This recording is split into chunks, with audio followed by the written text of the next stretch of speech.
in the beginning, when we desperately want to discover what are our limiting beliefs, we may have a feeling that we will need some magical powers to get rid of them.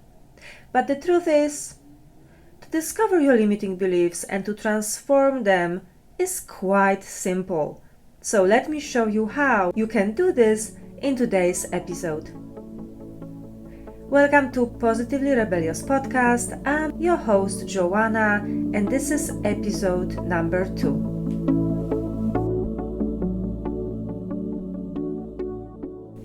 Today I want to answer a couple questions. What are limiting beliefs?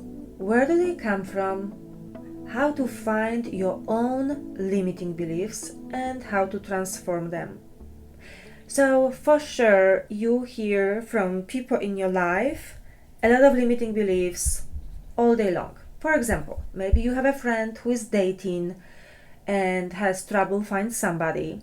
She may be saying, well, there's actually nobody out there to date. All the good ones are taken. While people are getting married every day. So obviously this is her limiting belief. Or maybe you have a friend, or maybe that's you think, I can't lose weight because my family only wants to eat junk food. I can't lose weight because what will my children say if they will see that I am restricting myself? And yet there are a lot of women that have families and they are still managing to lose weight somehow. But you may be thinking, that's not me. They have some special skills, but it's so hard for me. So what is a limiting belief? Well, first of all, limiting beliefs limit our potential. And what would be the opposite? Expansive, expanding, elevating, amplifying, simply empowering belief. You know, there are actually few very fast ways to change them.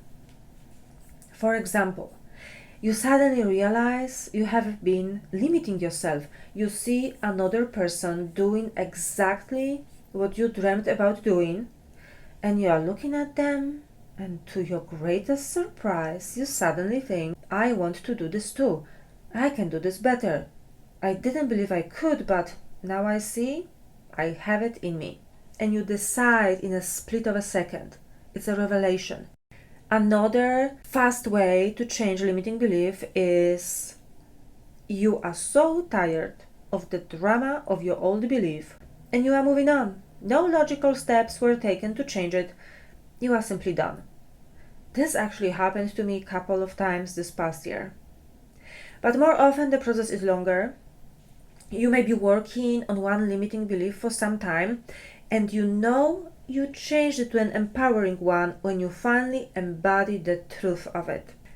So, looking at your life, in some areas it may be very easy for you to manifest things, to create things, and in others it's a struggle. The evolution of thinking is the most natural thing, and maybe the most rewarding.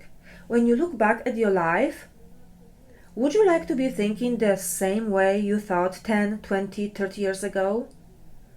Probably it depends if you were happy and successful or not. I know that if I travel to the future, 10 years from now, the most disappointing thing would be to see that I haven't changed. So, are you ready? Are you ready to go through the process? I mean, you don't have to go through the process. Normally it takes about 2.5 hours, and I am trying to make this podcast pretty fast and short, but I just want to give you some steps. So first, let's see what are limiting beliefs. Limiting beliefs are thoughts that pretend to be true. Limiting beliefs are thoughts that pretend to be true. Beliefs are just thoughts. They may seem like they are facts, but they do not need to represent the reality for us to be deeply convinced of them. Limiting beliefs prevent us from taking action that would bring us fulfillment. How come? If beliefs are thoughts, naturally they create a feeling. And everything that we do or don't do, every action we take or don't take, is driven by our feelings. So if you have a result in your life that you do not like, it's because you didn't take actions towards different reality. You maybe took actions that created this result for you. And why did you take those actions? It's because you had certain feelings that driven you to take the action. And why did you have the feelings? It's because you had a thought about it. Maybe you had a limiting belief, and that's why you felt those feelings, you took those actions, and that's why you have the results. So the two most important things about limiting beliefs are thoughts that pretend to be true, and second, limiting beliefs prevent us from taking action that would bring us fulfillment. And often they become a part of our identity. Second step. Let's realize, where do the limiting beliefs come from? Do we really need to go deep into the past and dig them out like archaeologists? Some people will not want to do this because of their past. But let's see. Limiting beliefs come from strong emotional experiences, especially negative experiences. Also, limiting beliefs come from the reality we live or lived in, the repeated things we heard over and over. And also, limiting beliefs come from events that we assigned negative meaning to. Something happened and you started believing limiting thoughts as a result. In childhood, we live in a state of alpha frequency. Our brain takes everything literally. We don't have developed critical faculties of the mind. So a lot of limiting beliefs, of course, are created in childhood. But before we go and blame parents and other people, let me tell you, we can create limiting beliefs all the time, even in adulthood. Even as recently as yesterday, we could create limiting beliefs all day long if we are not paying attention, if our mind is constantly looking for danger, constantly looking for something wrong, constantly being on the lookout what's wrong with everything around us. This is how we create limiting beliefs, and it takes some effort to go in the opposite direction. Look for what's right, look for what's good. One of the common fascinating beliefs is that I am not enough. A lot of people have it, and if you dig deeper underneath any limiting belief, they will be that belief, I'm not enough. So how do you deal with I'm not enough? Well, if you believe in it, you will be looking for proof that you are not enough. But you have to start asking yourself better questions. What if you were created this way? What if you are this way exactly to fulfill your purpose in life? What if you are this way just so you can meet the right person for you? What if you have those skills and those little characteristics about you just so you can be fully who you are? Another belief may be, I am not lovable. And with this one, maybe you really need to dig deeper into your past if you want to. But then what? What do you do with this? Maybe simply the answer is that you are not loving yourself. And instead of waiting for the world to love you, you need to start loving yourself. But that would be action. You will start doing things out of self-care, self-love, and self-respect and self-acceptance. But before that happens, you need to feel a certain way about yourself. Maybe caring, And to feel caring, what do you need to be thinking? Maybe I am worthy of my own attention and time. Ask good questions like, if I loved myself, what would I do now? What would I be thinking now? If I loved myself and cared for myself, what would I be eating or wearing? This is quite an important work, especially if you are trying to build a new relationship, because if you do not love yourself and the other person does something, as people do a lot of things that we may interpret as negative or against us. So if you don't love yourself, you will always interpret their behavior as proof that they are not loving you, that they are not respecting you, not caring about you. But if you love yourself, you likely won't even notice those little things that they do. So let's move on to part 3. How do you find your limiting beliefs? That's quite simple. Look at the area of your life that is not working, that you are not happy with, and start writing about it. Nobody needs to see your journal. Just take few pieces of paper, big ones, and start writing your thoughts you have about this part of life. And sooner or later, you will reveal to yourself negative thoughts, limiting beliefs. This is a practice called stream of consciousness writing, or morning pages, or journaling, or thought download. You don't want to edit yourself. Nobody needs to see it. You simply need to write whatever comes to your mind. In a way, it's like cleaning up drawer with socks. So you throw all the socks out of the drawer and then you look at them. Some of them may be old, some of them may be single, and you may want to throw away the old and single socks because they are of no use to you. And then you will just choose the best looking ones and you will put them back nice. You will organize, and this way you will find things faster next time you look into your drawer. So it's exactly the same with your mind.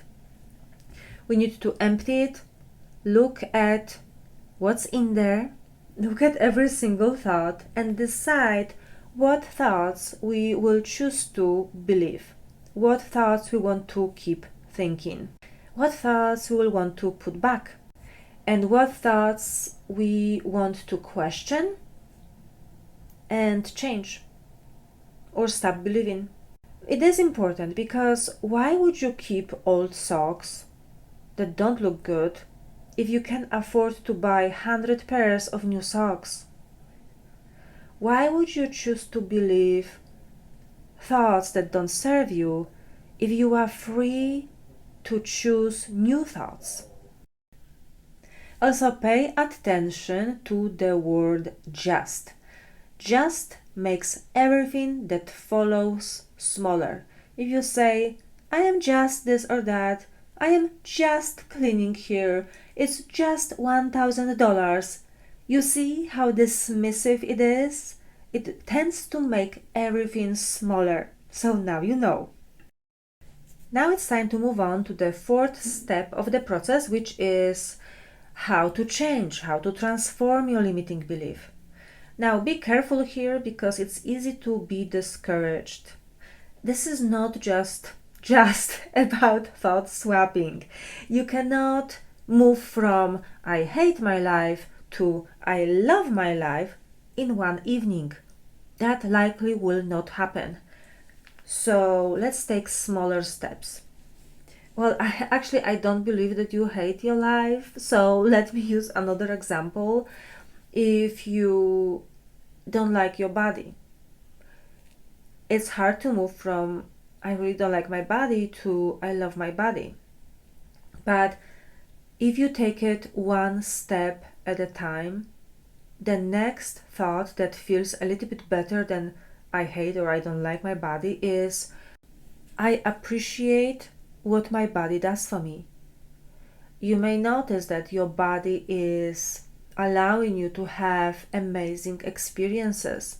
It allows you to eat good food. It allows you to have sensual experiences. It allows you to see beautiful things, taste great food. It allows you to talk, hug, meet people. Think of an experience that you love most. It's very likely that it's thanks to your body that you can have this experience. The next good feeling thought may be, I am choosing to take care of my body. And you may start taking action from the place of self-care and self-love until you arrive one day at the thought, I love myself and I love my body because I have it, just because I am me and just because I have it. But of course, this is going to be different for everyone. To completely change a part of your life, you will need to change your thoughts. Don't rush. Don't try to jump into a completely opposite thought just because it sounds amazing. It has to feel true to you.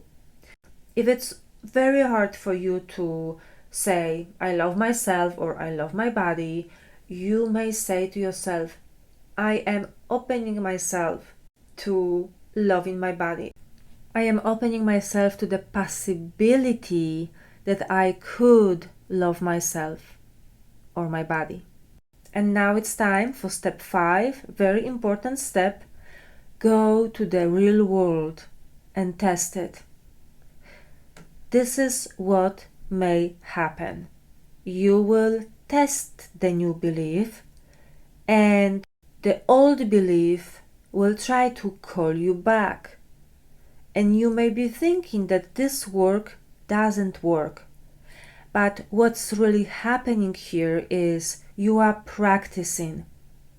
The old limiting beliefs were just like lane assistants in your car. This function tries to keep you in between the lines on the road. In the same way, our limiting beliefs are trying to keep us stuck in this one route. This was a habit of thinking, and to change one negative habit, you need to practice consciously the new positive habit of thinking. So let's say you want to stop drinking alcohol every single night. The limiting belief might have been, I can't go out with my friends and not drink because what will they think? And then you worry. The new positive belief that is just one step better than the previous one may be this. I can say no to alcohol one night per week. That will already be a little success. You start believing that you can, at least you will practice saying no to alcohol one night per week. And then the next step may be that you will drink only a few glasses of wine on a weekend. But in that moment, when you are sitting at the table with your friends and there comes time to order alcohol, you may feel very uncomfortable. You may feel heat coming to your face when you will say no thank you. You may even change your mind and say, no, actually, I will have a glass of Pinot Noir. When you agree to drink the alcohol, even though you said no previously, it's because you had a thought, oh, that just this one time, one more night, and I will try again tomorrow. So this is how the old belief will try to call you back to the old ways of doing things. So there will be a little bit of discomfort on the way to the new positive belief, but I promise you, every single time you say no to that glass of wine, your confidence will grow. You will believe more in yourself and your ability to stop drinking. Until one day, you will realize that you don't even like alcohol. You don't know what was the big deal about the wine, even though right now it seems unbelievable. So remember, one step at a time. One last note about creating a new empowering belief.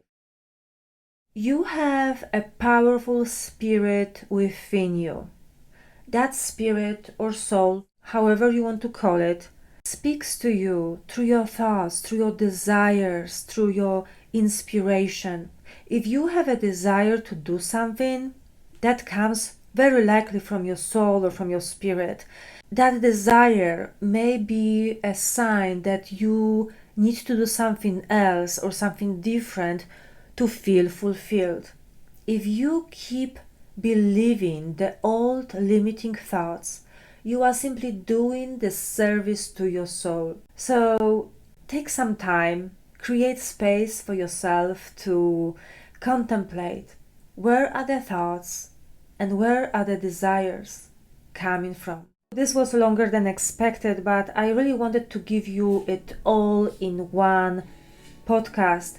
Remember that if you want to work on your limiting beliefs and you don't know how to do this exactly, go to positivelyrebellious.com, schedule a free consultation, and we can do this together. Thank you for listening.